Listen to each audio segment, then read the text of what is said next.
Alright, so we've learned how to add and subtract matrices. We've learned how to decide if matrices are equal. We've learned how to multiply matrices by a scalar. And so far, there really haven't been any curveballs. Everything's kind of as it would seem. It's like, yeah, that kind of makes sense. That's how you add matrices and so on. Multiplying matrices, first of all. I wrote down an example right here, and I want you to write that example down. Very logically, I wouldn't fault you at all for doing this. I mean, it's the obvious thing to do. You would think 5 times 1 is 5, 2 times 6 is 12, 3 times 7 is 21, 4 times 8 is 32. You would think that is how you multiply matrices, just multiply matching numbers. And like I said, you'd have every reason in the world to believe that. Unfortunately, multiplying matrices is not that simple. Multiplying matrices is kind of weird. Out of the bunch of operations, this is a strange one. It's not as intuitively obvious as just multiplying that matching numbers. And I actually want you to write down the problem and cross it out so you remind yourself that's not how it's done. It's got its own set of rules, and in this video, I'm not even going to show you guys how to multiply. I'm just going to talk about if you can multiply them or not. So we're just focusing for right now, can it even be done in a certain problem? There are 3 steps for deciding if you can multiply 2 matrices. And I'm going to show you how to do that in 3 examples. First thing you're going to do is write down the dimensions of each matrix below the corresponding matrix.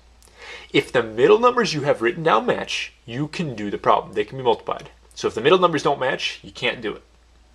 And finally, the outside numbers will tell you the dimensions of your answer. So let's actually see how that plays out in a couple of examples. So we're doing exactly what we just discussed. Decide if you can even multiply them, and if so, give the dimensions of the answer. So my first matrix here is a 2 by 2, and my second matrix is also a 2 by 2. The middle numbers match right here. That means that we can do the problem. We're good. So this can be done, and my answer, the outside numbers tell me the size of my answer. My outside numbers are 2 and 2. So my answer will be a 2 by 2.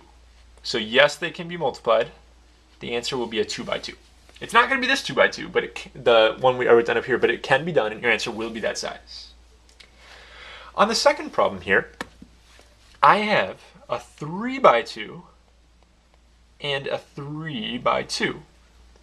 When you look at the middle numbers on your dimensions here, those are not the same number. That's bad. You cannot multiply those matrices. So these 2 matrices can't be multiplied against each other because the middle numbers don't match. You're just done with it. Third problem, you would guess, like if I showed you this problem before we learned how to multiply matrices, and if I asked you if you could do that, you'd be like, no way.